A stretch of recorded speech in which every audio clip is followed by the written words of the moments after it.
Berbelasungkawa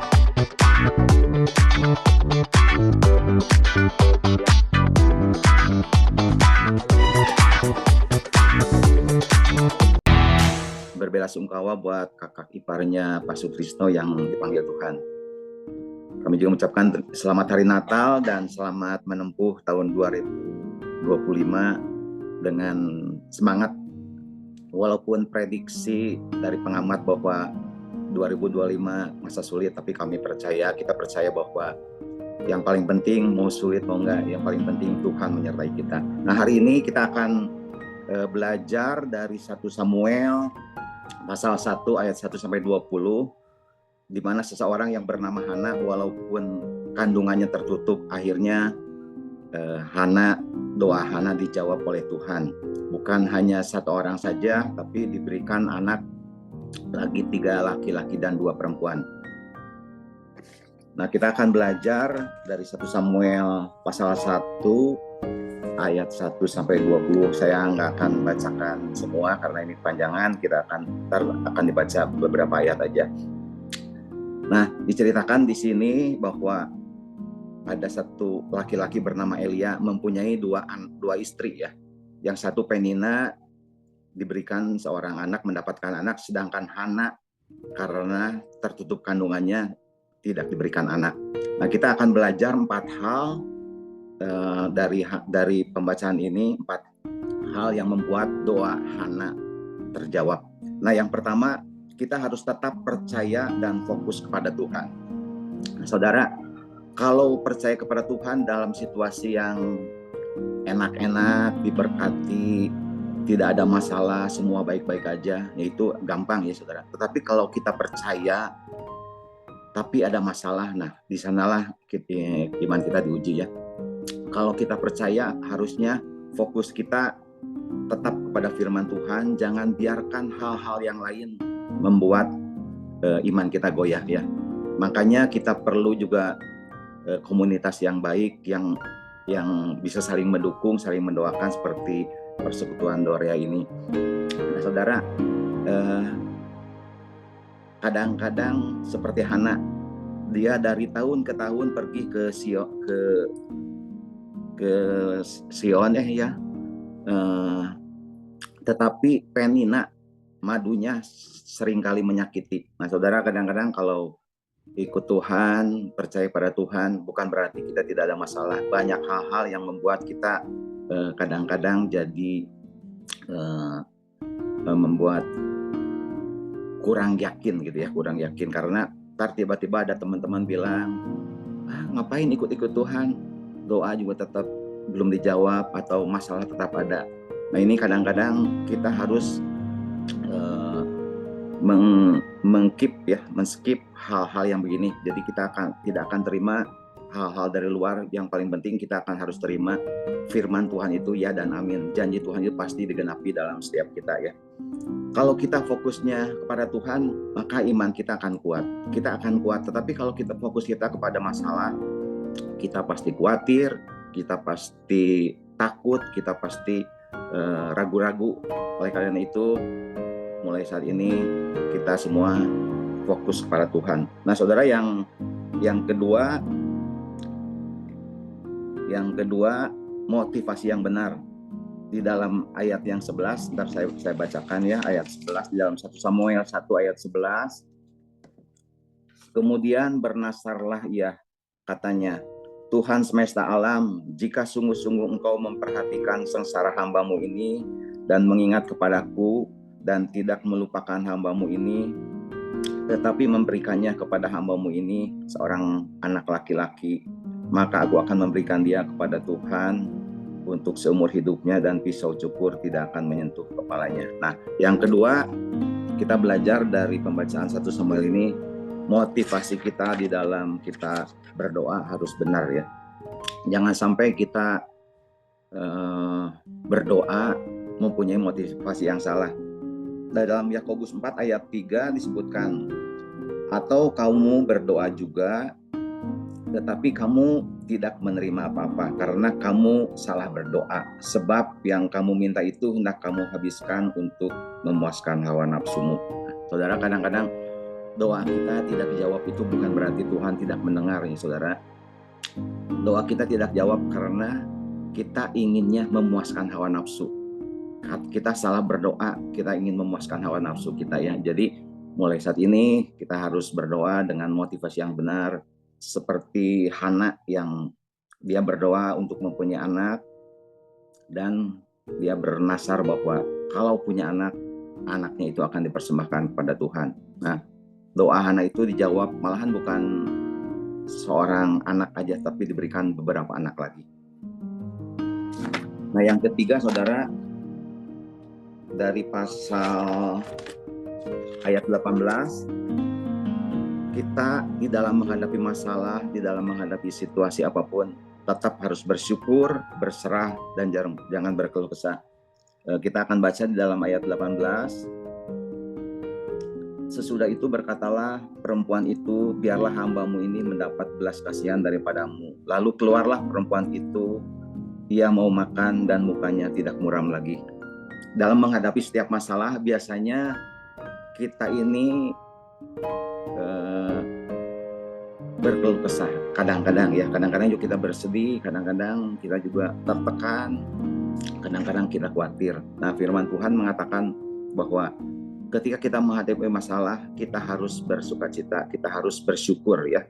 Karena itulah yang dikehendaki Tuhan. Di dalam 1 Tesalonika juga disebutkan, bersukacitalah senantiasa, hendaklah berdoa, hendaklah mengucap syukur dalam segala hal. Jadi itulah yang Tuhan inginkan, bahwa ketika kita menghadapi masalah, walaupun emang berat, walaupun emang itu nggak gampang ya, tetap kita harus bersyukur, kita harus tetap bersukacita. Nah, yang keempat, waktu Tuhan.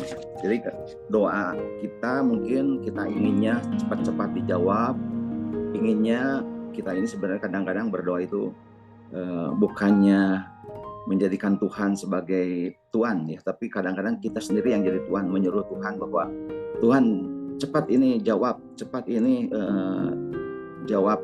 Nah, Tuhan tahu yang terbaik ya. Waktu Tuhan adalah waktu yang terbaik. Nah, istri saya kadang-kadang suka bikin kue ya saudara. Ketika misalkan bikin bolu, ketika dipanggang itu ya, kita ingin pengennya cepat-cepat beres gitu ya, cepat-cepat dikeluarin, ingin cepat-cepat dimakan. Tetapi saudara, kalau misalkan proses itu belum sampai waktunya, misalkan bolu itu belum harusnya setengah jam, kita keluarin 15 menit, itu pasti ketika dikeluarin rasanya tidak enak karena belum matang. Terus kalaupun misalkan mau dijual nggak akan laku. Tapi kalau sampai selesai 30 menit bolu itu dikeluarin, itu bolu itu bentuknya bagus, dimakan juga enak, dan kalaupun dijual ya pasti laku. Begitu juga dengan kita ya. Kita kadang-kadang ingin doa kita instan, kadang-kadang kita ingin doa kita segera jawab. Tuhan ini cepat-cepat segala macam, tapi Tuhan tahu bahwa yang terbaik buat kita itu pasti tepat pada waktunya gitu ya. Nah, saudara, biasanya menunggu jawaban doa itu kadang-kadang nggak gampang ya. Mungkin kita udah mungkin kalau baru sehari, 2 hari, seminggu, sebulan. Tapi kalau udah bertahun-tahun, kadang-kadang kita, aduh Tuhan ini kapan? Kadang-kadang juga kita berpikir juga, apa Tuhan mendengar doa saya? Apa Tuhan mendengar setiap seruan doa kita? Kadang-kadang kita udah sampai mau ujungnya, tinggal 1 belokan lagi, mungkin tinggal 1-2 belokan lagi, tapi kadang-kadang kita suka menyerah. Oleh karena itu kita harus percaya bahwa Tuhan itu sutradara kita ya. Tuhan pasti seperti di film juga ya, pasti setiap kita ini adalah pemenang. Kalaupun misalkan waktu pertama kita kalah, pertama kita ada masalah, tapi pada akhirnya tetap kita akan jadi pemenang. Nah, ini 4 hal yang bisa saya bagikan, dan sebentar saya akan juga menyaksikan apa yang saya alami. Hana ini doanya dijawab walaupun tertutup kandungannya dan melahirkan seorang Samuel. Samuel itu adalah seorang hakim yang mengurapi Raja Saul dan Raja Daud ya. Jadi benar-benar anak-anak yang menjadi berkat bagi banyak orang. Nah, Hana juga, doa Hana yang minta anak, tapi Tuhan ngasihnya malahan dikasih 5 lagi ya, 3 cowok dan 1 laki. Saudara, saya juga termasuk orang yang susah punya anak. Maksudnya bukan saya, istri saya susah punya anak ya. Waktu pertama menikah ya saya ya seminggu, sebulan, 2 bulan, 3 bulan, setengah tahun biasa-biasa aja. Tapi ketika menginjak 1 tahun itu banyak sekali omongan-omongan dari luar. Si Wahyu belum punya anak ya? Ataupun kalau ketemu teman, ketemu siapa saudara, Wahyu udah punya anak belum? Udah punya anak berapa? Nah itu sebenarnya normal saudara ya. Seseorang yang kenal dan udah kawin 1 tahun pasti mungkin bertanya, ini udah punya anak atau belum? Tetapi bagi saya itu adalah satu pukulan karena saya dan istri mengharapkan anak tapi belum Tuhan kasih. Saya dan istri juga berusaha semaksimal mungkin ya, kadang-kadang juga ke Jakarta. Waktu itu juga ada satu kata teman-teman bahwa di Jakarta ada satu dokter yang sangat bagus, adiknya Menteri Kesehatan, nggak tahu profesor siapa saya lupa lagi. Saya juga ke Jakarta hampir 2 minggu sekali berobat, tetapi hasilnya tetap tidak ada gitu ya. Nah saya juga makan obat-obat herbal yang pahit-pahit, makan segala macam, pokoknya upaya-upaya saya lakukan. Saya berusaha sedemikian rupa, walaupun dengan biaya berapapun juga saya lakukan karena saya ingin mempunyai anak ya. Nah mungkin setelah beberapa lama saya sampai sedikit putus asa ya. Udah ke dokter, udah ke orang-orang yang katanya bisa membuat kandungannya jadi bagus, akhirnya subur. Sampai suatu saat saya dan istri saya ke dokter kandungan yang ahli, terus dia bilang gini, wah ini mah katanya, ini mah nggak akan bisa punya anak katanya. Udahlah percuma kamu ke Singapura aja pakai bayi tabung gitu ya. Nah saya dalam hati, Tuhan kata saya, kalau saya ke Singapura pakai bayi tabung, apa bedanya dengan orang-orang dunia? Orang dunia juga kalau pakai bayi tabung bisa, tapi saya orang Kristen, orang yang percaya, saya pengen beda. Saya ingin tidak pakai bayi tabung, tapi ingin seperti biasa, normal yang lain, melahirkan seperti biasa gitu ya.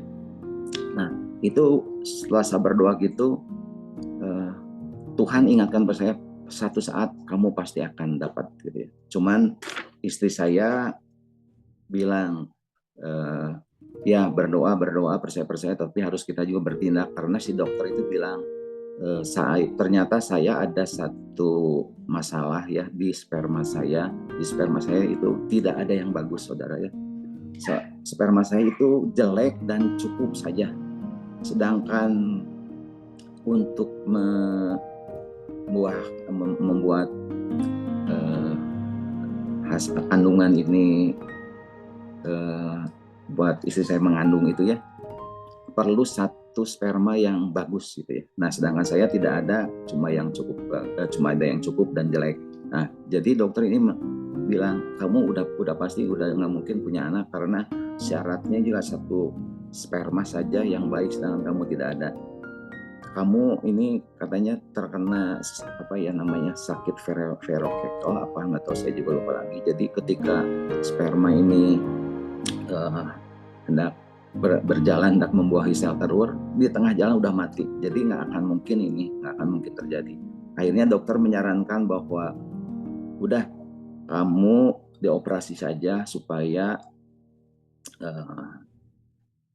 itu terjadi karena ada syaraf-syaraf yang berdekatan sehingga panas katanya, jadi harus dioperasi. Nah saya nggak mau dioperasi sampai beberapa lama. Nah istri saya juga bilang, kamu kalau misalkan berdoa, tapi ini juga kan kita ada istilah berdoa dan bekerja. Jadi kadang-kadang kalau berdoa ya boleh berdoa, tapi juga harus bekerja itu seperti kata dokter, kamu lakukan tindakan gitu. Nah saya nggak mau karena saya yakin bahwa Tuhan pasti memberikan saya anak tanpa operasi. Nah cuman dalam perjalanan waktu istri saya sering sekali ngomong ke saya, kapan itu dioperasi? Saya bilang, enggak, ntar aja. Terus-terusan sampai akhirnya saya juga sampai suatu saat, sampai setelah beberapa lama ya, hampir setahun gitu ya, terus-terusan saya bilang tidak, ntar tunggu. Satu saat istri saya ngomong, kalau gini-gini terus kita nggak akan punya anak. Nah, terus akhirnya pada saat itu, kalau nggak salah bulan November, saya bilang, udah aja, sekarang kita tunggu sampai bulan Desember. Kalau bulan Desember ternyata belum hamil, ya udah saya mau dioperasi. Saudara saya berkata begitu juga, bukan karena saya pengen dioperasi, saya nggak mau dioperasi, tetapi karena desakan dari istri dan saya tidak bisa mengelak lagi. Ya udahlah, jadi terpaksa gitu ya saudara ya. Nah, akhirnya puji Tuhan, karena di rumah saya itu di lantai 2 biasanya suka ada hamba-hamba Tuhan yang dari luar kota yang khotbah di gereja. Kalau misalkan dia nggak mau di hotel, ya saya taruh di rumah di atas gitu ya. Setiap ada hamba Tuhan, istri saya dan saya didoain biar Tuhan memberikan seorang anak gitu ya, memberikan anak.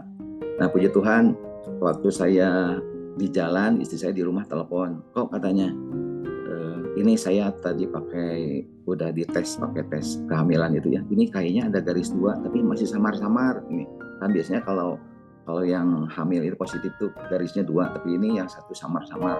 Terus kata saya, ya udah ntar malam aja kita ke dokter, coba tanyain. Nah, malam-malam kita ke dokter, terus kita cerita segala macam. Akhirnya dokter bilang, wah ini mah ternyata hamil. Nah, puji Tuhan saudara. Jadi apa yang saya pergumulkan, saya juga udah merasa bahwa Tuhan masih rema saya bahwa Tuhan pasti memberikan anak. Ternyata ya puji Tuhan.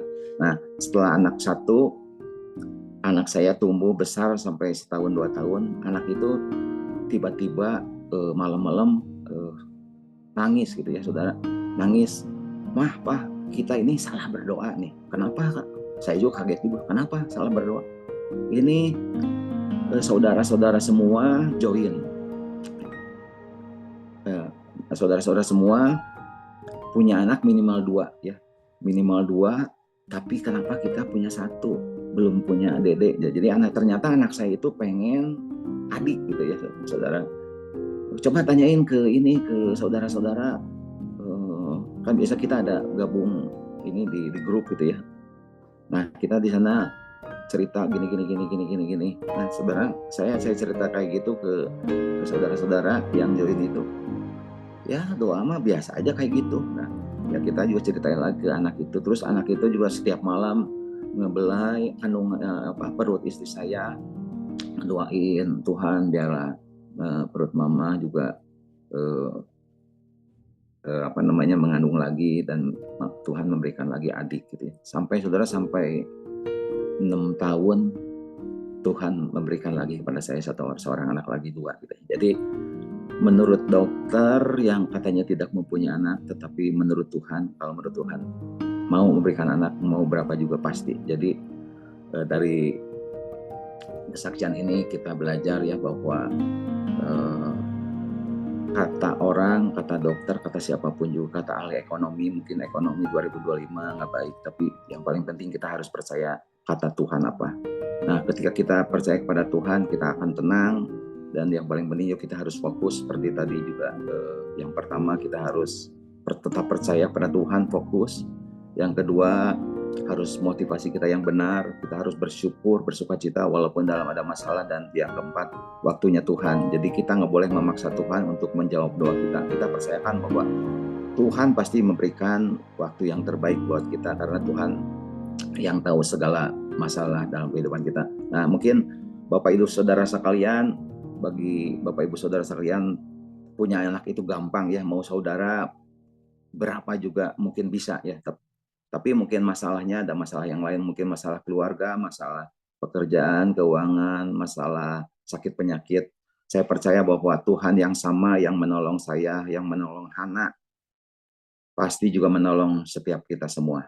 Terima kasih, Tuhan memberkati. Maaf bila ada kata-kata saya yang tidak berkenan. Saya serahkan pada yang berikutnya.